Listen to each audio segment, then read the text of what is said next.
आज की कहानी बर्दाश्त। वंशिका, कैसे बात कर रही हो तुम? ये क्या जवाब देकर आई हो मम्मी को? भावेश वंशिका के पीछे पीछे कमरे में आता हुआ बोला। मैं अजीब तरीके से बात कर रही हूँ या मम्मी जी मेरे साथ अजीब तरीके से बात कर रही हैं? वंशिका ने उल्टा पलटकर सवाल कर लिया। क्या अजीब तरीके से कहा मम्मी ने तुमसे? तुम गलतियां करोगी तो मम्मी बोलेंगी भी नहीं तुमसे। भावेश अपनी मम्मी के सपोर्ट में बोला। हाँ, गलतियां सारी मैं करती हूँ, मम्मी जी कोई गलती नहीं करती हैं, मैंने अपनी गलती मान ली, ठीक है। वंशिका ने कहा। तुमसे तो बोलना ही बेकार है, कभी अपनी गलती मानती ही नहीं हो, हमेशा घर में अशांति फैलाकर रखती हो। भावेश वंशिका पर चिल्लाता हुआ बोला और कमरे के बाहर निकल गया।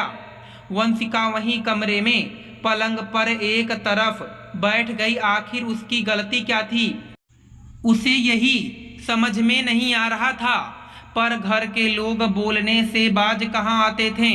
वंशिका की शादी जब भावेश से हुई तब इस घर में भावेश और उसके अलावा उसकी सास निर्मला जी और उसकी ननद यामिनी ही रहते थे। जब से शादी होकर आई थी उसने बस यही छोटे सा परिवार देखा था, या फिर निर्मला जी के मायके वालों को। बाकी ससुराल पक्ष की तरफ से उसने किसी को नहीं देखा था। पर सुना था कि निर्मला जी का ससुराल पक्ष भी काफ़ी बड़ा है। भावेश के 3 चाचा थे और उनके परिवार पर उनकी शादी में एक भी नहीं आया। शायद प्रॉपर्टी को लेकर कोई विवाद हुआ था और वो विवाद भावेश की शादी पक्की होने के बाद हुई थी। दरअसल भावेश के पिता की काफ़ी साल पहले मृत्यु हो गई। तब उनके दादाजी जिंदा थे और भावेश और यामिनी की शिक्षा दीक्षा और निर्मला जी के परिवार का पालन पोषण का भार उसके दादाजी ने अपने कंधे पर ले लिया था, क्योंकि उस समय सबका व्यवहार भी साझा था। निर्मला जी ने तो कभी बाहर जाकर कमाया भी नहीं था, लेकिन अभी 2 साल पहले जब दादाजी की तबीयत ज़्यादा खराब हो गई तब उन्होंने अपनी संपत्ति का बंटवारा किया और उस बंटवारे में निर्मला जी के परिवार को अभी वो जिस मकान में रह रही थी वो मकान मिला था। बाकी तीनों चाचा अपने परिवार के साथ उस पुराने मकान में ही रहे। उन्हें व्यापार में से हिस्सा मिला, क्योंकि भावेश नौकरी करता था और व्यापार नहीं करना चाहता था, इसलिए निर्मला जी को मकान के साथ साथ 10 लाख रुपए नगद दे दिया गया था। दादाजी को तो कुछ समय बाद मृत्यु हो गई, लेकिन अभी भावेश की शादी के समय निर्मला जी ने अपने तीनों देवरों से और पैसे की डिमांड की थी, जो कि एक तरीके से बेबुनियाद था। जब उन तीनों भाइयों ने मिलकर पैसे देने से इनकार कर दिया तो इसी बात पर निर्मला जी का उनसे अच्छा खासा झगड़ा हुआ था और भावेश ने भी इसमें निर्मला जी का साथ दिया था। झगड़ा इतना ज़्यादा बढ़ गया था कि बात कोर्ट तक पहुंच गई थी। इस कारण भावेश की शादी में कोई भी सम्मिलित नहीं हुआ। पर निर्मला जी तो दोषारोपण करने से बाज नहीं आई। शादी में आए गए हर रिश्तेदार को यही बात बोलती कि तीनों देवरों ने उनका हिस्सा खा लिया। अब ये तो उनके कर्म थे कि उनका रिश्ता बिगड़ा, लेकिन अब वो उसका इल्ज़ाम भी बहू पर ही लगाती थी कि बहू के पैर ही ऐसे पड़े कि उनके आते ही हमारे रिश्ते खराब हो गए, हमारा इतना नुकसान हो गया, हमें हमारा हक भी नहीं मिला। शुरू में तो फिर भी वंशिका चुप रह गई, लेकिन अब उसने ये बात बर्दाश्त नहीं होती थी। आज यही तो हुआ।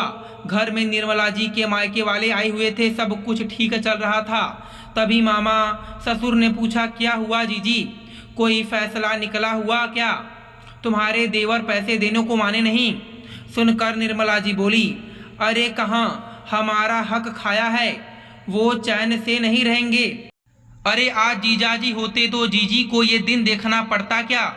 सचमुच जीजी की किस्मत में तो दुख ही दुख लिखा है। मौसी सास भी हमदर्दी जताते हुए बोली, अरे सब मेरे ससुर की गलती है, अपने तीनों बेटों को तो भर भर के दे दिया और हमें क्या दिया, ये छोटा सा घर और कुछ रुपए।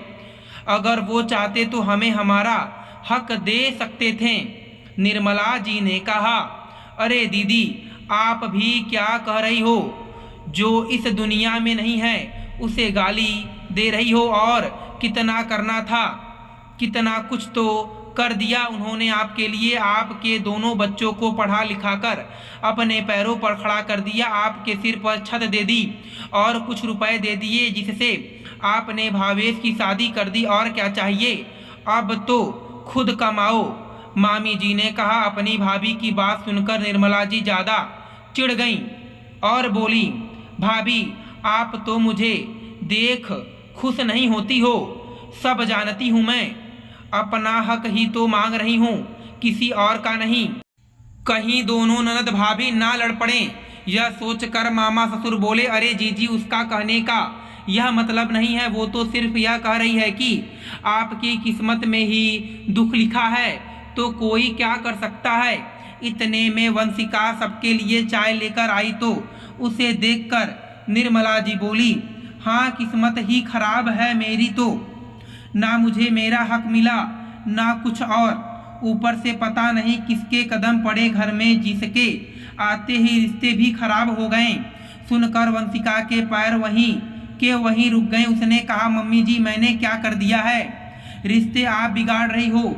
मैं तो आपके किसी रिश्तेदारों को जानती भी नहीं। बस यही सब सुनने के लिए तो जिंदा थी मैं।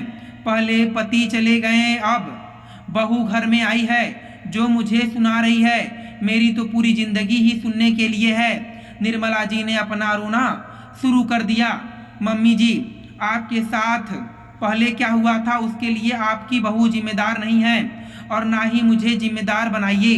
पैसा आप मांग रही हो, लड़ाई झगड़ा आप कर रही हो, लेकिन रिश्ते टूटने का इल्ज़ाम मुझ पर डाल रही हो, वंशिका ने कहा। कहकर वंशिका अपने कमरे में आ गई। उसके पीछे पीछे ही भावेश आ गया और फिर कमरे में उन दोनों के बीच इतनी बहस हुई थी। खैर, निर्मला जी के रिश्तेदार तो चले गए, पर निर्मला जी मुंह फुलाकर बैठी रहीं। उन्हें लग रहा था कि बहू उनसे माफ़ी मांगेगी, पर ऐसा हुआ नहीं।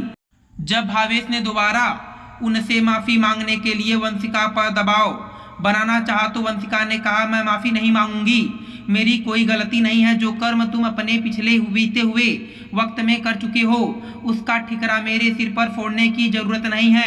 मैं बेचारी नहीं हूँ, पलटकर जवाब जरूर दूंगी। आखिर वंशिका ने साफ साफ कहा तो भावेश को भी समझ में आ गया कि वंशिका नहीं झुकेगी। आखिर भावेश ने ही दबाव बनाना बंद कर दिया।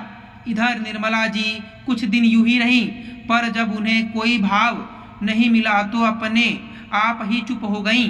दोस्तों, मैं उम्मीद करता हूं कि आपको यह कथा पसंद आई होगी। फिर मिलेंगे आपसे अगली कथा में। आप सभी का धन्यवाद।